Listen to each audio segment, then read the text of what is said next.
This is hilarious. Oh my God. I just won my argument. So the last few days, when my social media was under attack, it's because I was telling the truth. This is why he was freaking out at Netanyahu, because the truth was about to come out that I was right about everything. I got in there before he had that interview on the podcast where Donald Trump has just come out and said Israel wouldn't exist if it wasn't for me. And I'm like, wait, what did he just say? Yeah, he said in a podcast if it wasn't for him, Israel wouldn't exist. And I just thought, holy crap, I just won my argument. If we were in court and he was suing me for what I'd said, I would have just won my argument.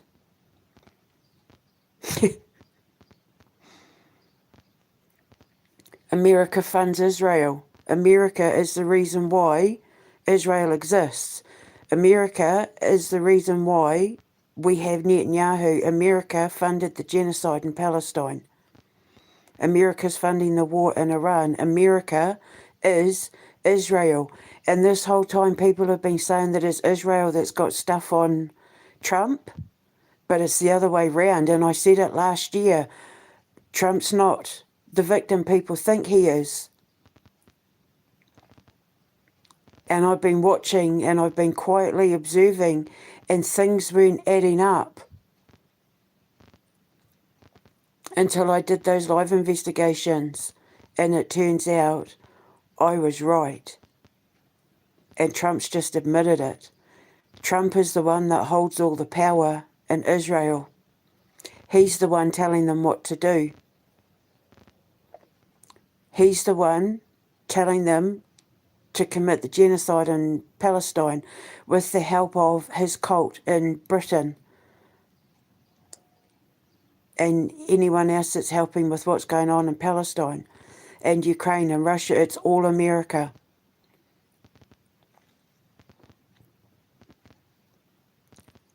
And Trump's family's reign of terror on America goes back a while, long before the state of Israel was ever recognised.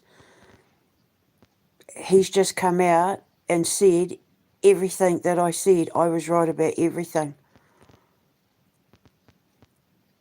Everybody's blaming the people of Israel. Everybody's blaming Jews, because that's exactly how Donald Trump and Keir Starmer and Tony Blair and the EU and that wanted it to happen. That's how they wanted it to go.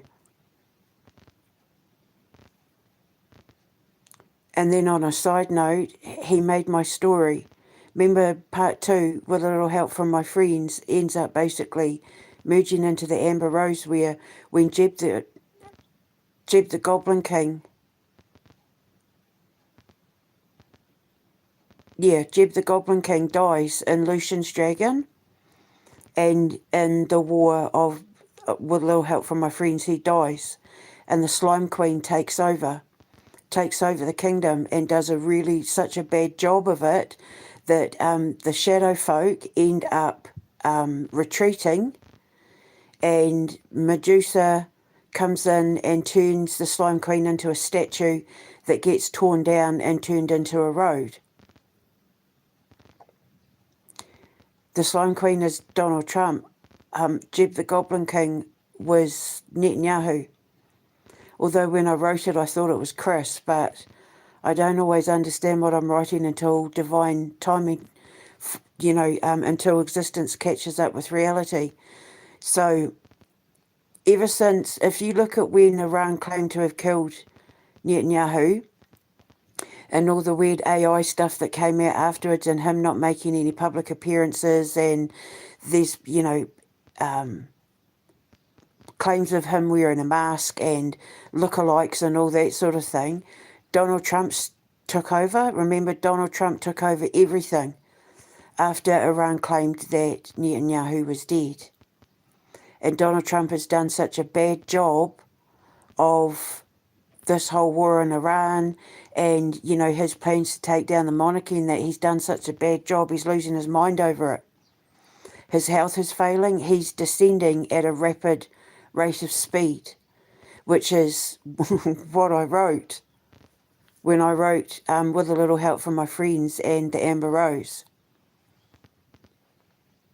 And now, you know, because I keep saying devils and demons have to, I call it conscience confessing, but it's called, the people who use black magic call it in plain sight, but it's called the conscience confessing. And he's literally just gone onto a podcast and admitted everything that I said, and I don't think he realises the legal implications of what he's just admitted to. Because I took my case in regards to him in Israel to the ICC and the king.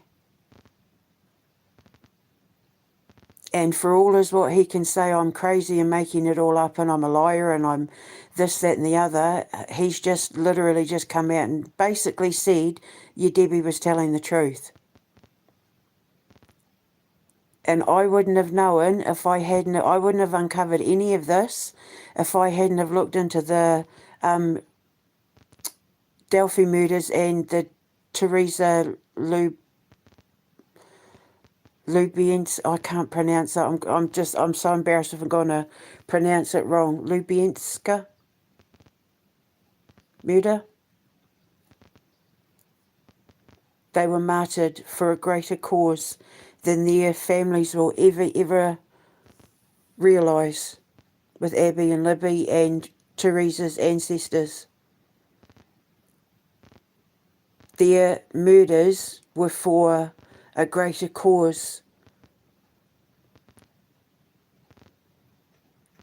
because people like Donald Trump and Elon Musk and Palantir and Keir Starmer and that want to bring those concentration camps back.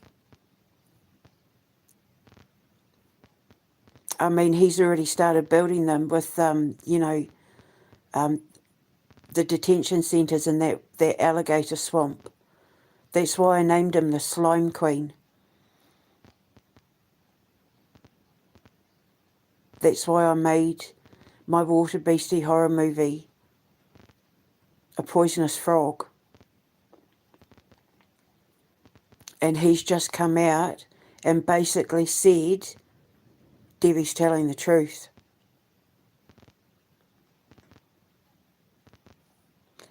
And I don't think he realised when he said that what he's just implicated him and Keir Starmer and that in on. The legal ramifications of what he's just said based on my investigation should warrant immediate arrest for war crimes and acts of genocide. Because what he's basically said was, if it wasn't for me, Palestinians would still be alive.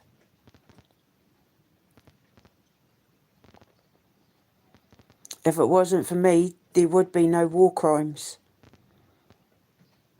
And he's dragged Keir Starmer and the EU all in on it.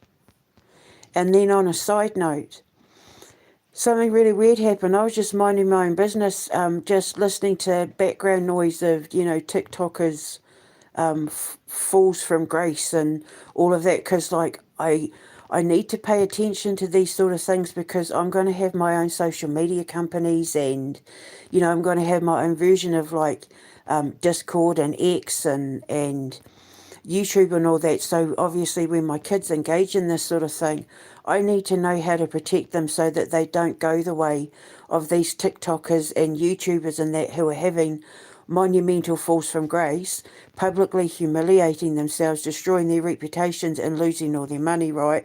So I kind of listen, but I don't pay attention. I listen to the presentation, but don't pay attention to the celebrity they're talking about, or the influencer, whatever you want to call them.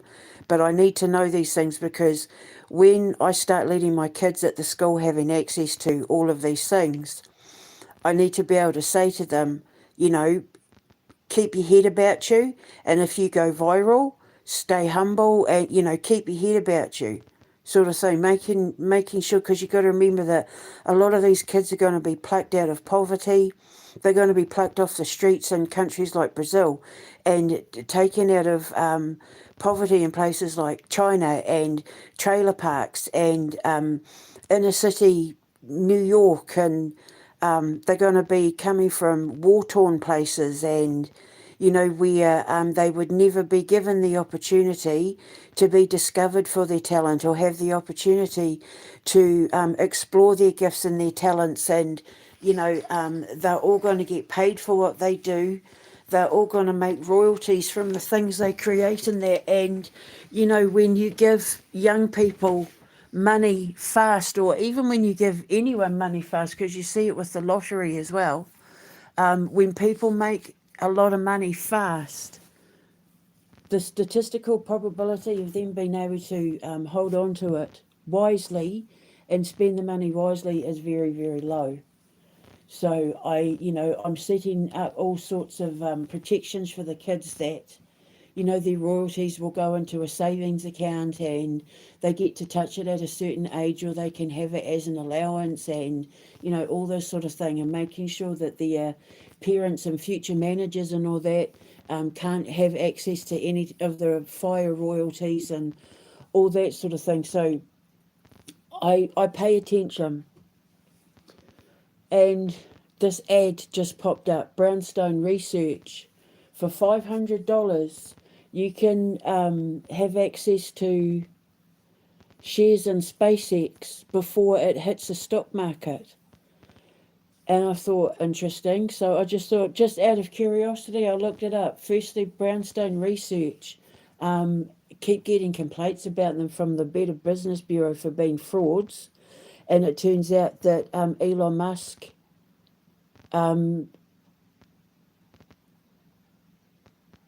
it's one of his companies. He's like a silent business partner to the guy, Jeff Brown, I think his name is. It's all there I can put it in the description box, but I've literally just posted it.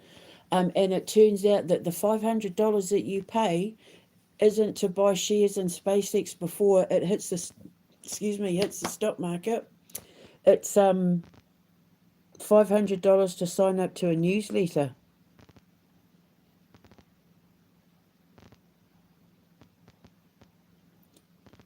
And that's not what he says. He doesn't mention anything about signing up to a newsletter. He says your 500 will make 1,000, will make 100,000, will make 1,000,000. So it's almost like a pyramid scheme. Sort of, kind of. It's fraudulent. So if you're thinking of investing in SpaceX, read the fine print. Because he's in business with this man who's selling newsletters, email newsletters, for $500. All you're going to get is newsletters. Nothing else. No shares. I couldn't believe it. And I thought, Trump with his golden phones and his crap watches, and he was selling watches. People thought he was selling watches, and they turned up with letters missing, and it turns out he was only endorsing them, he wasn't selling them.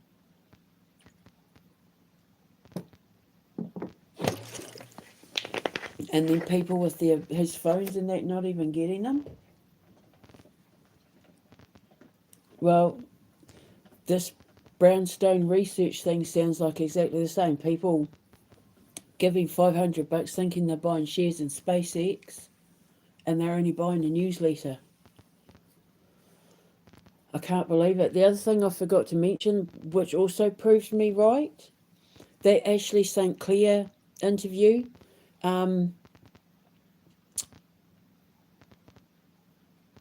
where she was talking about Elon Musk saying about how his space lasers won Trump the election. She also says that all the MAGA men are closet gays, and all the Republican men are closet gays. She said they're all gay. And that's what I've been saying this whole time. It's exactly what I've been saying this whole time. That cup of bubba tea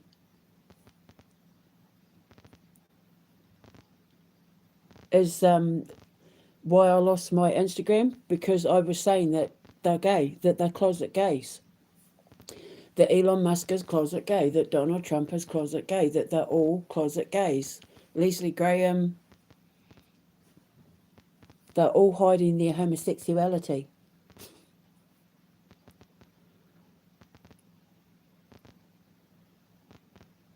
And because I was saying ages ago, psychologically, men who are anti-gay, it's usually because they're closet gay.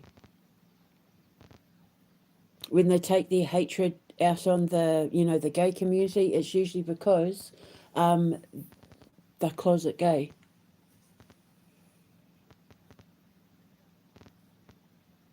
And that's what she just said. They're all gay there. It's everything I said. There hasn't been a single thing I've said that I wasn't wrong about. And now that fat little frog, that fat little black-mouthed frog, has just come out and confirmed everything I said. So this whole time people have been anti-Semitic about Jews, and it's had nothing to do with them. They're the victims. And that's not to say that they're all innocent, but the thing is, there's innocent Americans and there's evil Americans. There's innocent British and there's evil British. There's good and bad on every side, but the media are only wanting you to focus on the bad. And the bad, according to the media, are the Russians, the Middle East, and the Jews. And now Tommy Robinson has just come out and, I was saying about he was a fraud, he's a mega plant. He works for the English Defence League, which is like our version of the KKK, basically. They're white supremacists. He came out when that boy Thomas got stabbed. What was his name? The boy, is it Thomas? Oh, I don't know, because I'm trying not to pay attention. The boy that just got stabbed by that Sikh, saying that they had a right to carry knives and blah blah blah, and then turns up at the protest being anti-Sikh and being racist and all that sort of thing. And I was like, see, I told you, because somebody basically said he's a fraud, and I'm like, that's what I'm trying to tell you. He's a mega plant. He's there to plant white supremacy ideations. And when he talks about being a patriot, he's talking about being a rude boy. Oh God, I keep saying rude boy, proud boy. The British version of a proud boy is a patriot. Patriot does not mean that you are pro-English or pro the monarchy. It means that you are pro-white. And those people on that march had no idea that they were supporting basically the KKK. And now it's also come out that Peter Thiel is a sugar daddy to that clavicular dude. And it just, when I saw the thing, I was like, well, that's interesting, because that whole Virgin Islands, Wayne James, Kappa Bubba Tea, Donald Trump, Keir Starmer, Elon Musk, Virgin Islands, JP Morgan and Chase bank account, Jeffrey Epstein thing was all to do with sugar daddy wants toy boy escort service.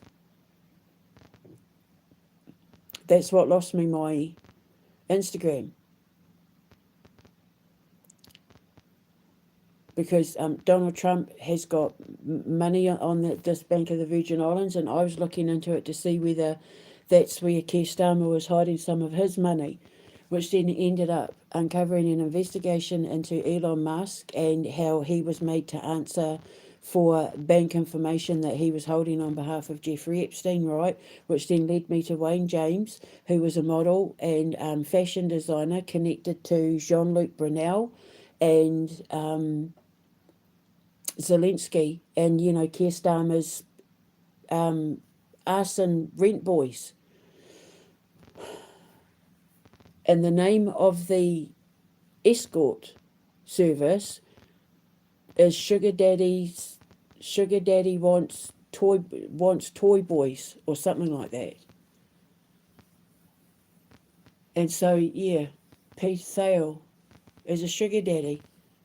And because we know that he knows Jeffrey Epstein, so they're all closet gay, they're all engaging in escort services.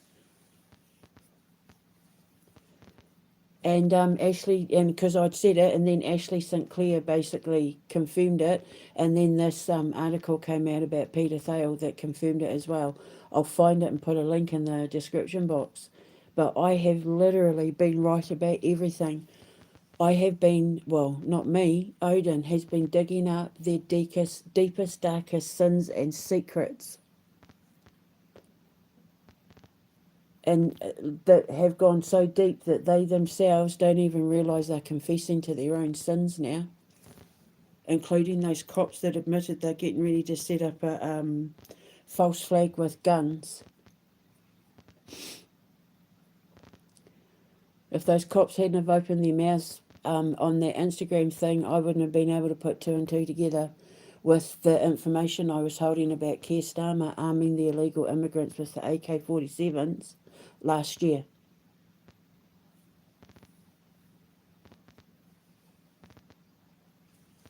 And the whole night world picture of the night, holding an AK-47 surrounded by the roses, and I said to the king, they're planning something.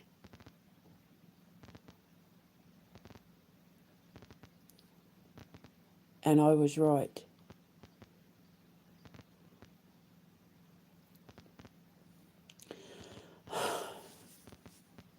So there you go.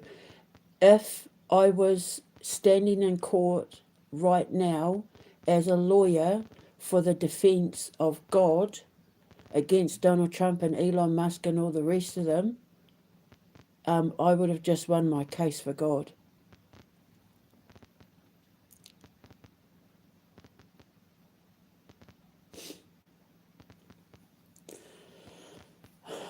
So they tried to say I was crazy, but it turns out I'm just really good at using my physics to do investigations, to dig up dirt on people.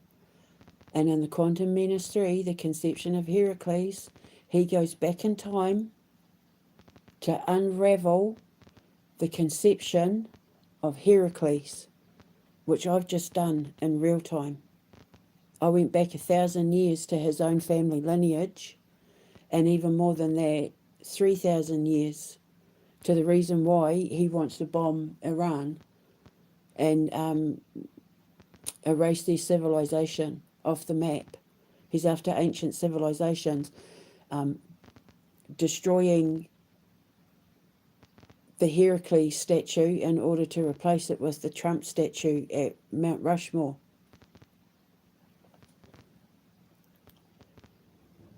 So he's literally trying to wipe out the ancient world, not the old world, the ancient world, so that he can replace it with the new world where he's the emperor. And then he's already got his face on the coins, and he's trying to get his face on the $250 bill to mark the anniversary of America's 250 years. And when I heard how he's already got his face on the coin, I thought, that's, the king, the royal mint. Remember I was saying in Becoming Spellbound? He's after the seal of the royal mint. He wants to be able to put his face on all the money, including the British pound, which will become the euro. And everyone said I was crazy, and it turns out I was right. So, yeah, that's what I thought. If I was standing in a courtroom right now, and I was the defence for God, and for God physics, And Donald Trump's cult of Odin were for the prosecution, working for the prosecution of Lucifer, I would have just won my case.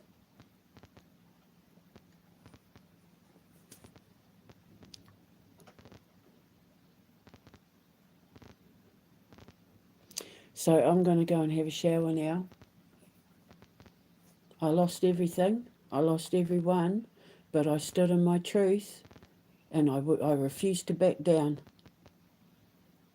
But in the end, I rest my case.